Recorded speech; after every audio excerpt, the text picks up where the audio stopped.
Hello friends, in this video I'm gonna teach you how to register in Buda Exchange. When you enter the website, click on Create Account. Then we enter the registration section. Enter your email and password, which I recommend you to use uppercase letters, lowercase letters, numbers, and symbols, plus minimum 12 characters or more. After entering the password, repeat your password for confirmation. Check these boxes to agree to the terms and conditions of the website.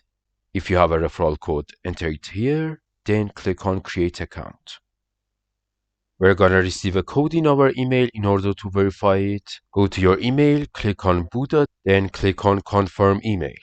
We entered our accounts dashboard. Our account has been created, and in the next video, we're gonna teach you how to verify your account in the Buda.com exchange. Good luck.